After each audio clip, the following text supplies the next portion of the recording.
Hey guys, welcome back. If you're new, hi.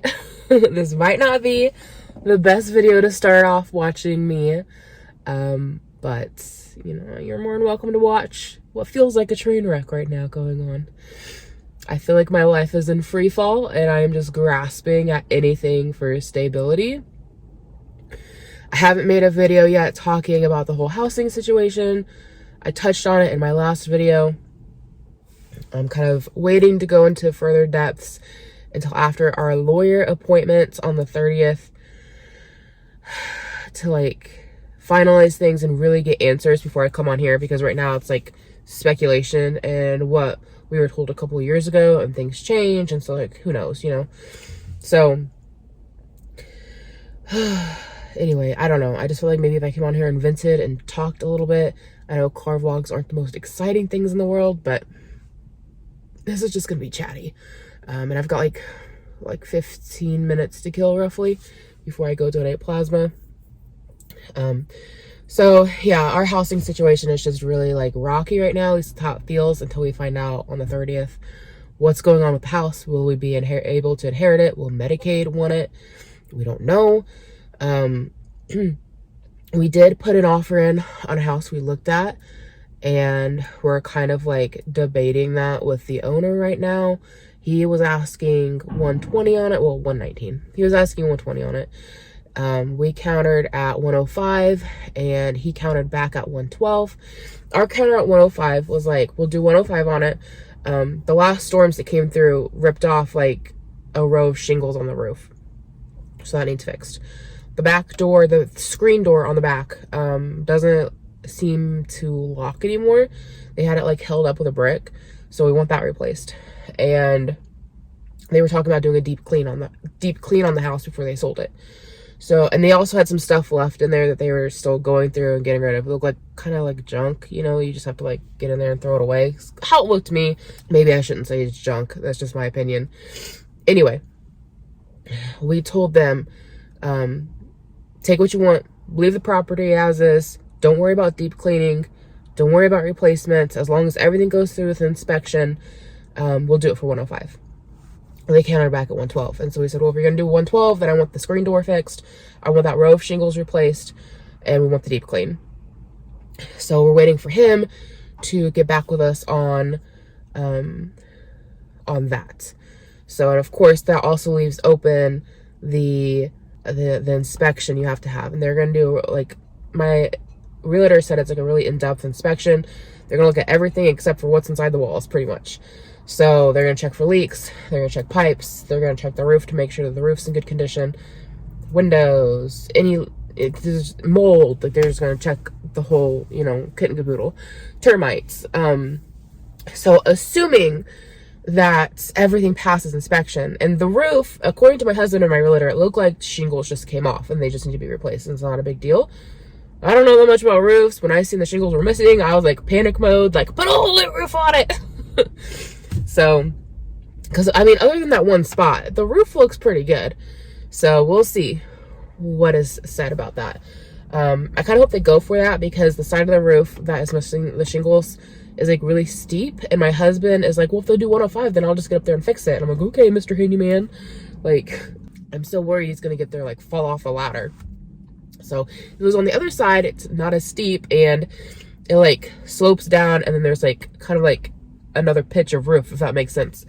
And where the other side where it came off, it's just like straight pitch of roof and then straight drop. So anyways, I've literally worried myself sick about everything going on. Literally. You hear people talk about, you worry yourself sick. No, I've literally worried myself sick.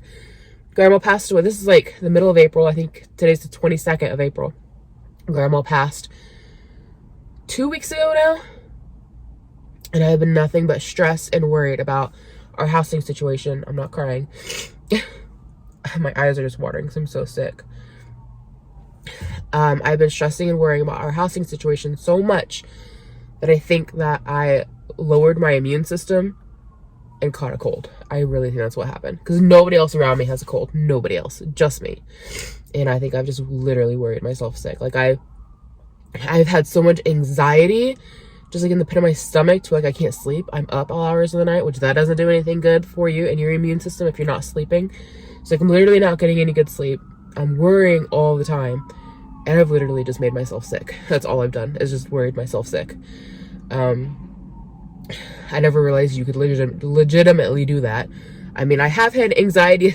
I haven't had anxiety attacks to the point before where it flared up alopecia areata, which is an autoimmune disease, which causes your hair to fall out in patches. Y'all remember that one? I had a literal bald spot. And then this morning I was brushing my hair, and I had like a big chunk come out, and it really worried me. So I'm like, great. Not only did I worry myself sick, but now my hair is gonna start falling out. I'm gonna get another bald spot. I really hope not. I really hope that's not what happens. But I'm really worried. Now I'm worrying about that. Now I'm just worry on top of worry. So I started taking that ashwagandha again. That really helps with anxiety. I ran out of mine, but my husband had gotten some that was like in the gummy form, and I've probably way overdone it. But I just could not get this anxious feeling in the pit of my stomach to go away. Like I was literally popping these ashwagandha gummies like candy. I mean, kind of like candy. They're gummies, but I was just like just downing them. I think you're supposed to take like 2 a day, and I have in the last 48 hours well and surpassed that, just trying to get the feeling to go away. Not advocating people do that. I just like am in panic mode. I don't know. I don't do well when I don't have security. I don't like change. You can assume that's because I'm a Taurus, or maybe it's because growing up I was a military brat and we moved a lot, and that's kind of what I think it is. It's that we moved a lot when I was a kid, and so now as an adult I'm just like, I need things planned out. I need to know what's going on, and this whole like being in limbo thing is not for me. I don't handle it well. I know some people are like free-spirited and they're like, it'll be whatever it'll be, and like I so badly want to be like that, and I try to think like that, but that is not like my natural go-to. My natural go-to when I'm in a limbo situation is panic. Panic, fix it, figure it out, make a plan. We need stability, and I just feel like I'm in free fall, just clutching for anything stable, like when it comes to housing.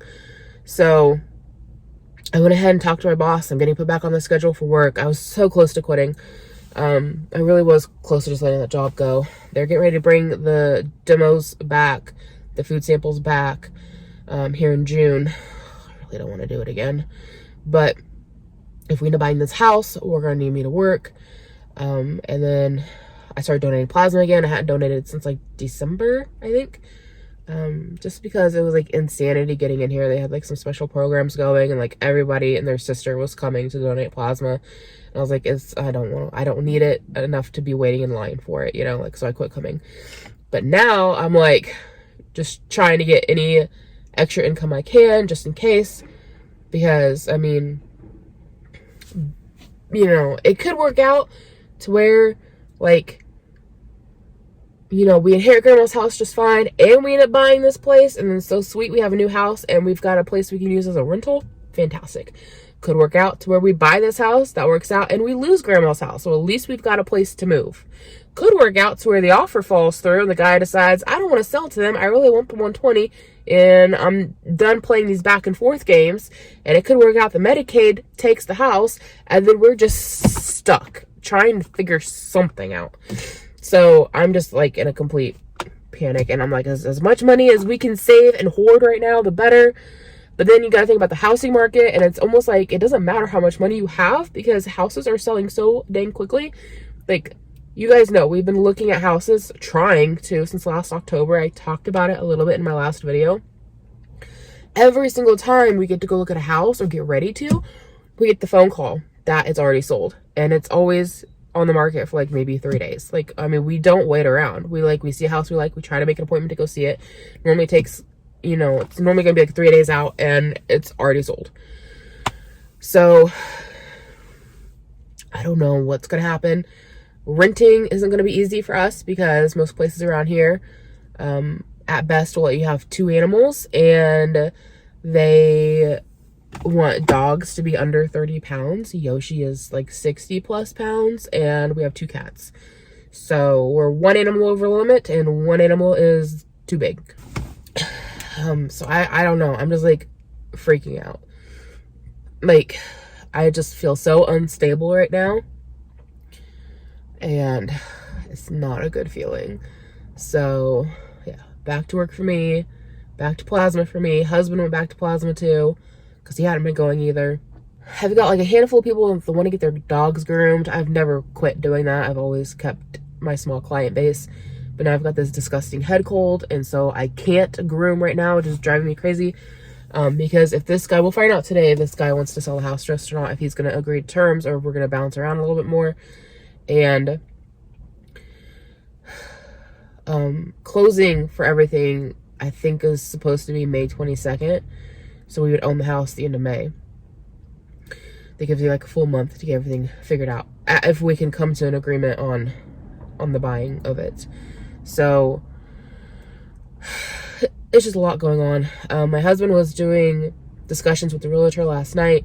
He wanted me to be involved, but I was literally just shutting down over it. And I hate when I get like that. But like, I can't make logical choices or decisions. He is literally my rock. Like, when I have such bad anxiety that I literally cannot make these life choices, I just like stall out is what it feels like. I just can't process anything. And I'm just like deer in headlights, can't make a move, don't know what to do. I worry and agonize over every little aspect and outcome. Like, what if we get into this house and it's a money pit? What if we regret buying it? Like, just, what if myself to death? Which I've done that ever since I was a kid. My dad, when I would be doing that, he'd be like, what if frogs had wings? They wouldn't bump their bellies.